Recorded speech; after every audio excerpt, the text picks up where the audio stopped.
Welcome to the Masters of Healthcare Innovation podcast sessions. I'm your host, Tim Radersdorf, Chief Innovation Officer at The Ohio State University College of Nursing and an avid curator of curiosity. The Masters of Healthcare Innovation podcast sessions are comprised of short discussions with innovators who push beyond boundaries and lead their organizations to great heights in healthcare and beyond. Each session focuses on a specific concept of innovation and how these leaders have either used them to their success or learned how to better harness their power in the future. So put on your curiosity goggles and let's jump on in. Hi everyone, Tim Radersdorf here. I have the privilege to be speaking with Mr. Artie Isaac, peer group leader and Brainstorm facilitator. For this last topic here, Artie, I'd like to flip the switch a little bit on you if you'd be willing. Sure. And talk about brainstorm facilitation and talk about what that looks like. And maybe you and I can go through a small exercise, but really identify the things that we can do to be more creative within our thought processes and our approach to leadership. So sure. If that's all right with you, could we maybe do a little interaction? That'd here? be great.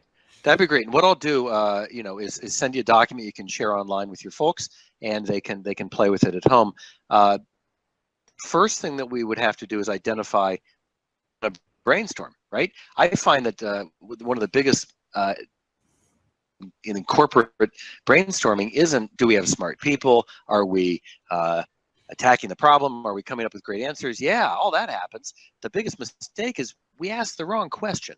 So I really want to spend some time in every brainstorm at the top and probably 2 weeks in advance figuring out, well, what is the question? Mm-hmm. Can you give us a sort of a straw man question that we might play with? So let's tackle, and tell me if this is too broad, but let's talk about the opioid crisis and the role of healthcare in preventing or addressing the issue before it occurs. So not even going downstream and what we can do to fix it once people are in the system, but what can we do as a preventative tactic to the opioid crisis? Tool I'm going to send you has 8 or 10 different methods, different ways of adding answers. When you face a challenge, how do we reduce the original use of opioids by any one person or any group of people or any town? One is, well, what's the answer to that question? But the other is used to come up with the answer to that question. Now, we don't know the answer to the question right now. We're just starting out on a brainstorm, but we do have a variety of tools, a variety of methods. So there are all kinds of methods. Okay, so here's one. It's in the tool, and the folks can go to it and use it. I call it Flip It, but I think it comes from a book by Barry Nailbuff and Ian Ayres called Why Not? A great book on creativity and figuring things out. Flip it, and it's where you flip things upside down and then try to see if that doesn't help. So if we look at, if we were to sit and brainstorm, what would it mean to flip this? How would we prevent the spread and use of opioids? Well, how could we flip that? Well, for people, we might come up with a variety of ideas. We might flip it by saying, how can we get people to stop their own initial use, right? That would flip it from our responsibility to theirs. That would be something that we would brainstorm. Mm-hmm. A flip that I particularly like would be, how could we get people to start using opioids?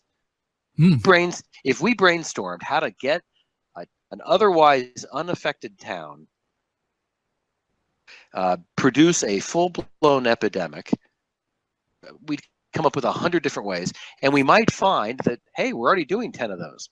Well, let's stop that, right? So by flipping it, we can playfully, in a topic that's not so playful, we can come up with ideas. Another tool is I call it distorting resources.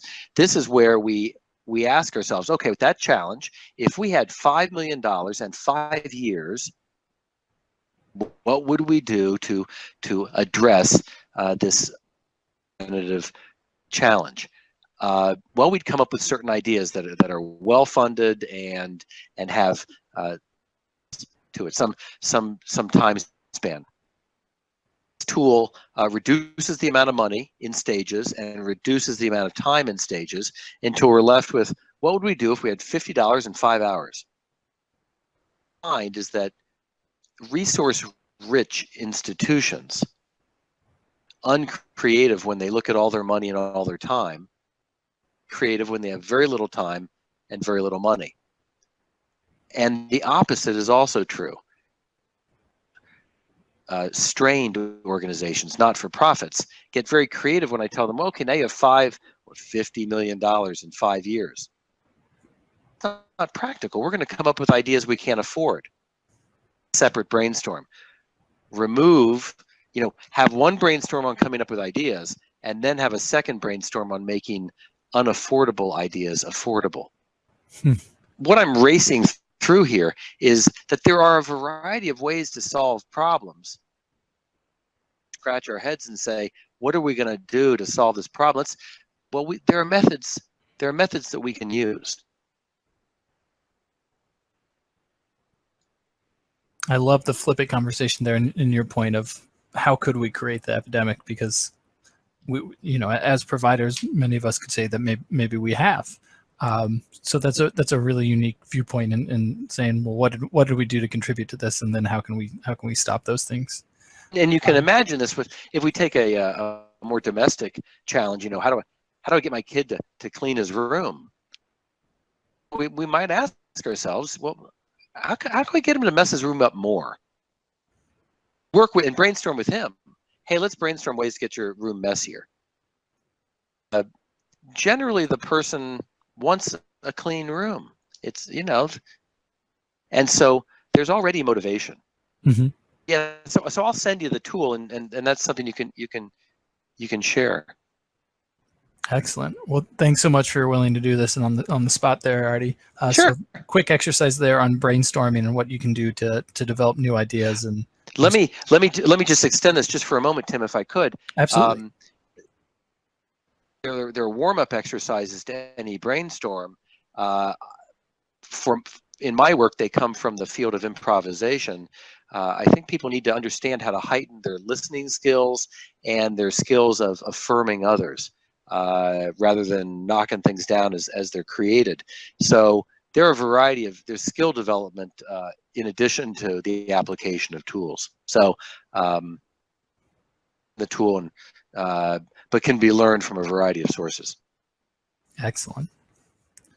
We look forward to seeing some of those tools, and we'll share those in the course and in the show notes here with you all. So this will be our final chat with Artie today. So we want to extend a very long thank you and a very welcome, or a very warm thank you, Artie, for volunteering your time to share your insights with us. And well, I'm enormously grateful. Thank you. I'm enormously grateful to the listeners. Innovation in healthcare is something we need, and I'm hopeful that we can enhance healthcare to a place where it's not so scary. Mm-hmm. For everybody, for the provider and for the patient. Yeah, because I can relate to that on both sides right now. It can be scary walking in the room or having someone walk into your room. So I would flip it and I would say, how can we make healthcare scarier? Well, let's brainstorm about 50 ideas and let's figure out, oh, ouch, we're already doing some of those. So everyone who's listening to this now, I want you to send me an email after you finish this and give me 5 ways that you can make healthcare scarier. Me a stethoscope. That's number 1. Well, Artie, thanks so much for your time today. We couldn't appreciate you more, and look forward to having you continue to engage with us throughout the program. Great. Thanks, Tim. Thanks, Artie. Thank you for tuning in to this edition of the Masters of Healthcare Innovation podcast sessions. I'm your host, Tim Radersdorf. For more information about the MHI program, visit mhi.osu.edu. Many thanks, and be curious.